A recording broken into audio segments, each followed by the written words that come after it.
Roda Judazinho pra gente, vai, manda. Olá, Caio, tudo bem? Bom dia, meu amigo. Meu nome é o Ederson e eu tenho uma pergunta. Se os pais da igreja não tivessem formulado aquelas doutrinas, tivessem sistematizado o ensino simples do Evangelho, haveria menos denominações, menos brigas e mais discípulos verdadeiros do que essa multidão de pessoas levantando bandeira e defendendo um sistema que, na verdade, só tem confundido a cabeça de muita gente. Um abraço, meu amigo. Fica com Deus. Olha só, meu querido, essa ideia de botar os livros do Velho Testamento junto com os textos que foram produção apostólica ou de discípulos de apóstolos, foi já uma ideia de natureza constantiniana, né? No século IV. Antes disso, o que você tinha era, em ambientes e comunidades com muitos judeus, o pregador, ou o apóstolo, ou o mestre, ou o ensinador local, eventualmente se servia de um texto do Velho Testamento para anunciar Jesus. São aqueles inúmeros textos que dão o testemunho de Cristo, do Cristo que viria, do Messias que viria. Então a gente observa que quando a quantidade de judeus presentes na comunidade que se reunia para cultuar eram cristãos judeus, judeus cristãos juntamente com cristãos pagãos, frequentemente se utilizava texto do Velho Testamento para anunciar o Evangelho de Jesus. Em outros lugares a gente vê a recomendação explícita de Paulo, ó, que essa carta aqui seja lida também ali em Laodiceia, seja lida em Hierápolis, e que a carta que eu mandei para Laodiceia seja lida aqui para vocês em Hierápolis também, e a que eu mandei para Hierápolis seja lida também nos outros lugares. Façam a leitura correr. No mais, a maioria esmagadora das vezes, as pessoas se levantavam e falavam em cima de memória, do que elas tinham aprendido. Era para guardar no coração, era para memorizar o ensino. Por isso Paulo tantas vezes diz, convém que eu vos repita, para guardar, para rememorar, para dizer de novo. E era esse falar livre. Ninguém abria nada para falar nada na maioria das vezes. As pessoas se levantavam e falavam. Como é mais natural, não é?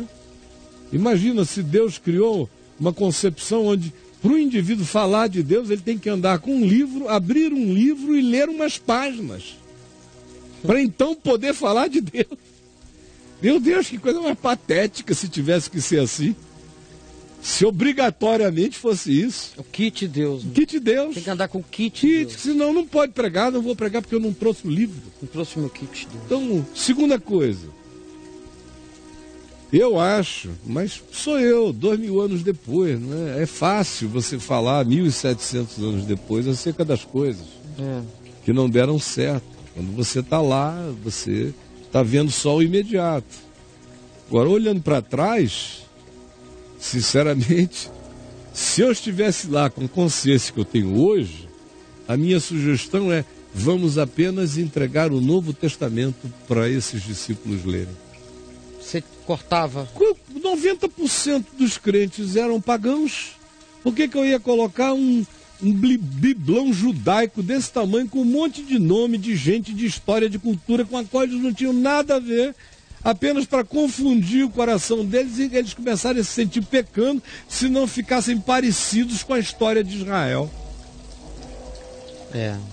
Mas é que ele estava querendo puxar os judeus também, né, cara? Por isso que eles colocaram? Não que para puxar judeu. Tinha uma estratégia? Nada, não. Foi para ser mais poderoso mesmo. É para dar mais poder, porque nós somos a continuidade disso aqui. Ah, tá. Agora, a confusão que fez é enorme. Está até hoje a confusão na cabeça das pessoas. Quanto às denominações, a terceira coisa, cada uma organiza a sua Bíblia.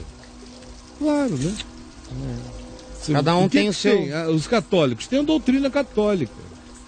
Não adianta dizer, vou ler a Bíblia. no catolicismo, você não lê a Bíblia, você aprende o catecismo.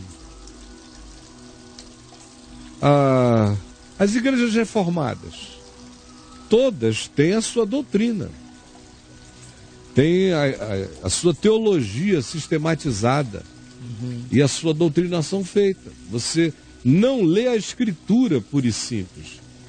Você aprende a doutrina reformada. E a doutrina reformada passa a ser a chave hermenêutica para a sua leitura da Escritura. E está tudo organizadinho de modo a ficar mais ou menos coerente. Textos coerentes com continuidades coerentes. Aí vem uma outra denominação e diz, não, eu não concordo com o que Calvino fez. Aí organiza de outro modo. Calvino era fatalista, predestinista, ficava falando só em eleição, soberania. Não, nós somos gente do livre-arbítrio. Aí desenvolveram uma doutrina e que quem lê diz, não, tudo que vale é só livre-arbítrio. Tá tudo certo aqui. Quem lê a calvinista diz, não, tudo que vale é só soberania de Deus. Aí vem um outro grupo que pega um pouco do calvinismo, um pouco do arminianismo do livre-arbítrio, faz uma fusão e joga pentecostalismo dentro. Aí depende, Deus é soberano, mas você pode estar salvo hoje e não estar salvo amanhã. Sim. E tudo vai depender da sua relação com o Espírito Santo, que passa a ser o salvador contemporâneo do pentecostal. Jesus, no ambiente pentecostal, fez uma obra muito bonitinha lá na cruz, mas ficou estanquemente parado lá. Quem está trabalhando hoje, o Redentor pentecostal, é o Espírito Santo, como se fossem coisas diferentes. E para eles porque Jesus já disse tudo o que queria dizer. Mas eles querem coisas novas, então eles se servem do Espírito Santo para inventar. Então, os reformados, eles organizam a concepção deles, mas eles não saem inventando mais. Os do livre-arbítrio organizam a concepção deles, mas não saem inventando mais. Mas os pentecostais, além de organizarem dispensacionalisticamente a concepção deles, eles não param de inventar mais e mais e mais e mais. Porque o Espírito Santo seria Jesus trazendo coisas novas. Mesmo que essas coisas sejam incoerentes com o ensino original de Jesus. Então, Jesus não fez naquele tempo porque a dispensação era outra. Mas nesta dispensação, Jesus está fazendo coisas que antes ele não fazia. Aí vira o samba do crioulo doido. Então, o grande problema é o seguinte, mais do que tudo, eu acho que são as hermenêuticas. E das hermenêuticas, a mais desastrosa de todas é a pentecostal. Porque ela dá espaço para o cara fazer o que ele quiser, se ele disser que teve um ardor no peito e que Deus falou para ele que agora as coisas eram assim. A Escritura tem um lugar secundário no pentecostalismo. O que importa é a sensação no coração. Aí ferrou tudo. Fica um bando de doido trazendo suas sentenças, suas profecias da cabeça, que não tem nada a ver com o Espírito de Cristo. Estou repetindo o que eu já falei 1,5 trilhão de vezes na vida.